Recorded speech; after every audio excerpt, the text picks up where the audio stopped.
রাজবাড়ী কুষ্টিয়া আঞ্চলিক মহাসড়কের পাশে কলেজ মোড় এলাকায় গড়ে ওঠা ময়লার ভাগাড়ের কারণেই প্রতিদিনই দুর্ভোগ পোহাতে হচ্ছে স্থানীয় বাসিন্দা ও যাত্রীদের। এ বিষয়ে আরও জানাতে রাজবাড়ীর পাংশা কলেজ মোড় থেকে সরাসরি যুক্ত হচ্ছেন মাসুদ রেজা শিশির। শিশির, কলেজ মোড় এলাকার মতো এরকম একটি সংবেদনশীল জায়গায় ময়লার আবর্জনার স্তূপ, সেখানকার সংশ্লিষ্ট কর্তৃপক্ষ কি বলছে এই বর্জ্য ব্যবস্থাপনার ব্যাপারে? তারিক, ধন্যবাদ আপনাকে। আপনি যেমনটি বলছিলেন, আমি যেই জায়গাটি দাঁড়িয়ে আছি এটা আসলে শহরের প্রবেশদ্বার।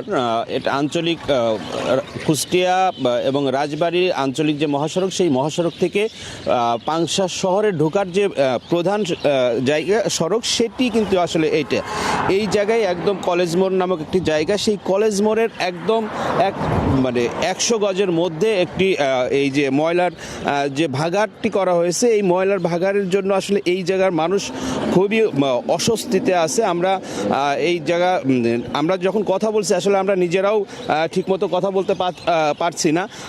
প্রচণ্ড দুর্গন্ধ এখানে আসলে বিভিন্নভাবে অরক্ষিত থাকার কারণে কিন্তু এই অবস্থা হচ্ছে। আমরা যদি স্থানীয় বাসিন্দাদের সাথে একটু কথা বলে নিতে চাই, এখানে আমরা দেখতে পাচ্ছি আসলে একজন মানুষ আছে, তারাও কিন্তু আসলে দাঁড়াইতে পারছে না। আমি ভাই, এই যে এই ময়লার দুর্গন্ধের কারণে আসলে আপনাদের কি প্রচুর দুর্গন্ধ, এই দেখেন না, মানে ময়লার দুর্গন্ধ কারণে পেটে পর্যন্ত এই গ্যাসটা চলে যেতেছে। হ্যাঁ, এখন যদি এই ময়লার গাড়িটা যদি অন্য জায়গায় কোনো সহান স্থাপন অন্য সাইডে করার জন্য যদি এই সরকার বা আমাদের মাননীয় এমপি সাহেব যদি একটা উদ্যোগ নেয়, হ্যাঁ, আমাদের এই এলাকাটা অনেক একটু ভালো হবে, মানে বসবাস করার মতো।